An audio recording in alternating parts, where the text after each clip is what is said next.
What's up, party people?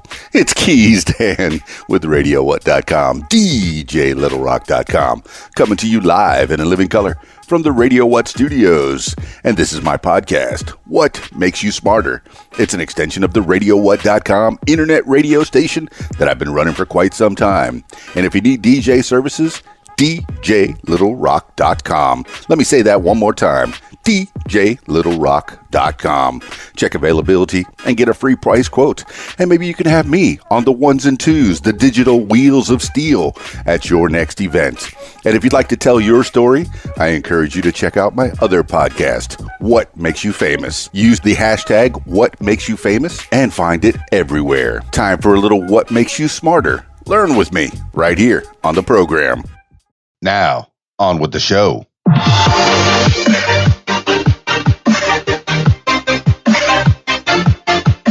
Today on the program, 10 things you need to know today for Sunday, May 17th, 2020.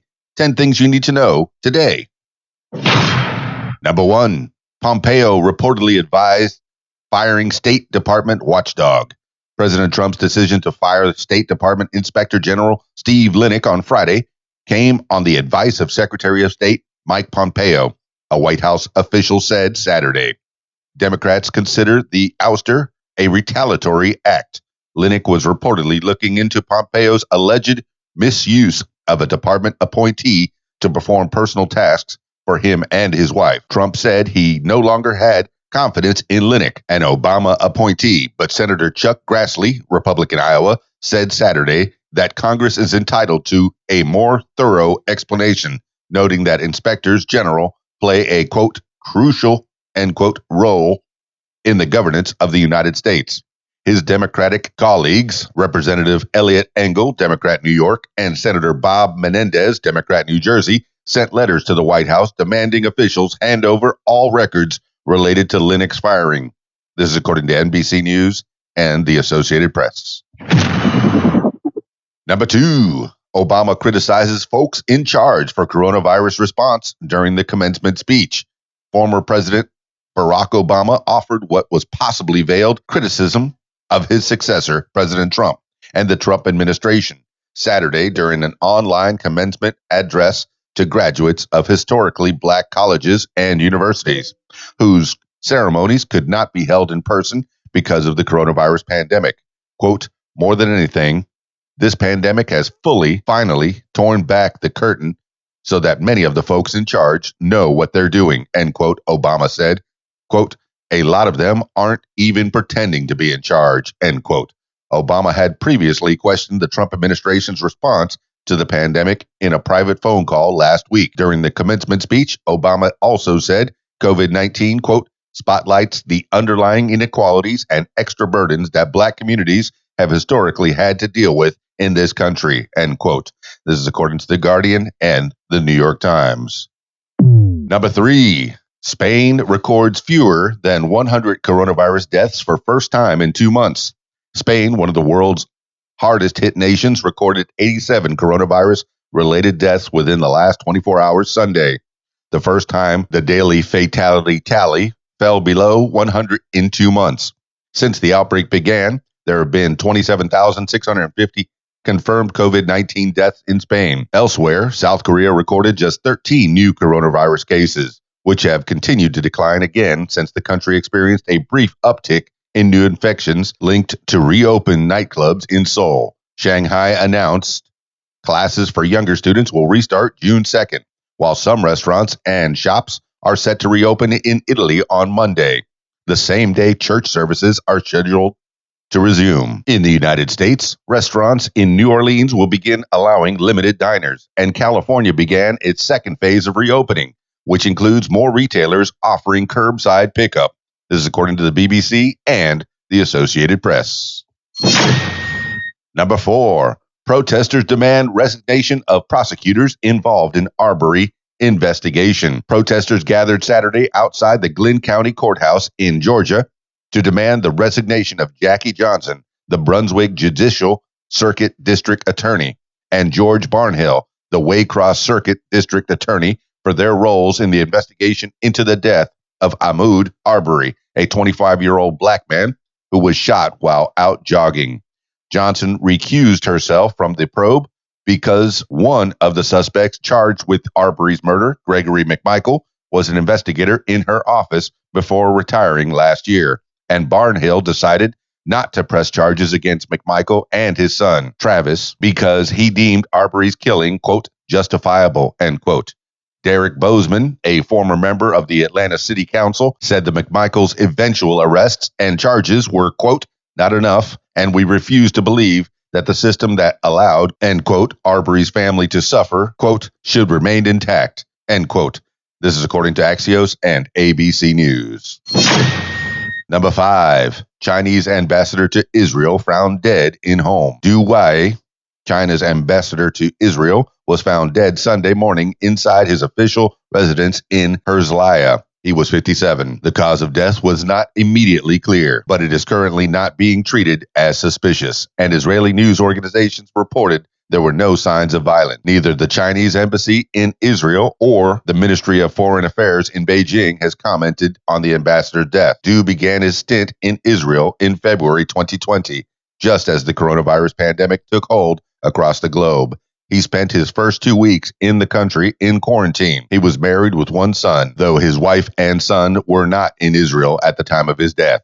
This is according to the New York Times and CNN.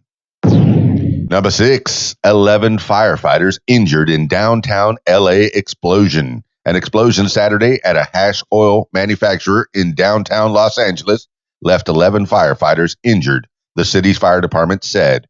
All of the firefighters taken to County USC Medical Center were, quote, awake and alert, end quote, on arrival, and are expected to survive their injuries, which range from first to third degree burns. Firefighters initially reported, quote, moderate smoke, end quote, at the scene, but began evacuation because of rising heat and smoke. As they left the building, the explosion occurred, causing what Los Angeles Fire Department Captain Eric Scott called, quote, one of the worst scenes I've seen, end quote.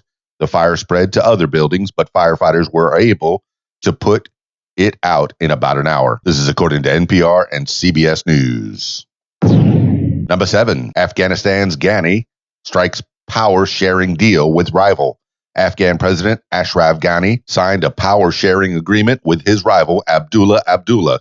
Ghani's spokesman Salik Seddiqi said Sunday it was not immediately known what ministerial positions Abdullah's camp would control, but he will reportedly lead the Council for Peace talks with the Taliban in the hopes of ending Afghanistan's long-running war. Abdullah had disputed the results of the country's September election and later announced the formation of a parallel government. Experts believe the new deal could help Afghanistan emerge from its multi-pronged political crisis, which includes surging violence and the spread of the coronavirus. The United States had also previously threatened to cut $1 billion in aid to Afghanistan because Ghani and Abdullah were at an impasse, but it wasn't clear if their agreement would result in a commitment from Washington. This is according to Reuters and Al Jazeera. Number 8. Tropical Storm Arthur heads towards Outer Banks. Tropical Storm Arthur became the first named storm of the Atlantic hurricane season, which doesn't technically begin until June 1st, after forming Saturday off the Florida coast.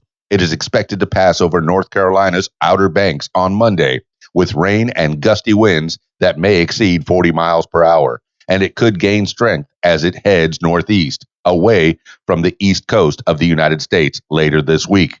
Miami and Fort Lauderdale experienced heavy rain, lightning, and gusty winds Saturday. Arthur's designation means that it is the 6th straight hurricane season to begin early. This is according to the Weather Channel and Fox News.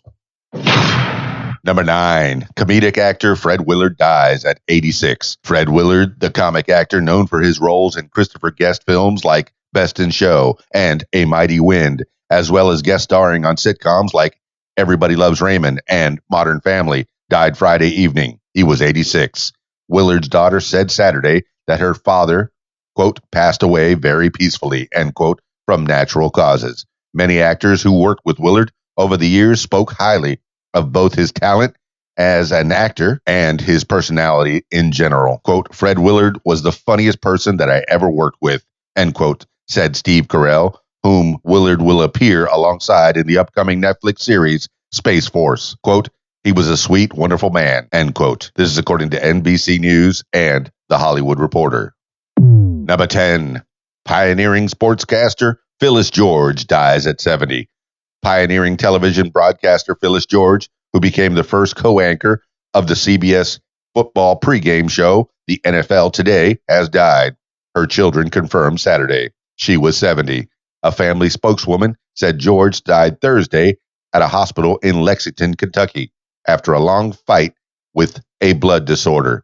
George was crowned Miss America in 1971, an achievement she considered the, quote, springboard to everything I've done in my life, end quote, including her groundbreaking CBS job. Quote, she paved the way for other women to become sportscasters, end quote. Her daughter, CNN senior White House correspondent Pamela Brown, said Brown also covered horse racing, co-hosted Candid Camera for several years, and became the co-anchor of the CBS Morning News. This is according to Fox News and CNN. That's 10 things you need to know today for Sunday, May 17th, 2020. Thank you for listening. This has been What Makes You Smarter. If you'd like to tell your story or hear the stories of others, I encourage you to check out my other podcast, What Makes You Famous. Find it everywhere using the hashtag What Makes You Famous. That's it for me. I hope everybody's doing reasonably well. Drop me some comments. Let me know what you're up to. This is Keys Dan with RadioWhat.com, DJLittleRock.com. Peace. I'm out of here. If you like what you hear, I encourage you to follow What Makes You Smarter on social media. Find it on Facebook at What Makes You Smarter, Instagram at What Makes You Smarter, Twitter at SmarterWhat, and YouTube. Username Keys Dan. Leave What Makes You Smarter podcast a review and subscribe. Listen to What Makes You Smarter podcast on Spotify, iTunes, YouTube, Stitcher, Google Podcasts, and Podcast Addict. My personal favorite, learn with me on my podcast, What Makes You Smarter. And if you'd like to tell your story, I encourage you to check out my other podcast, What Makes You Famous. Find it everywhere using the hashtag What Makes You Famous. Call 501-470-6386 and leave a message to set up a time for What Makes You Famous. Support What Makes You Smarter podcast using the PayPal, paypal.me/Keys Dan. Email info@radiowhat.com. What Makes You Smarter is a production of Keys Dan Enterprises Incorporated at keysdan.com. Thank you for listening.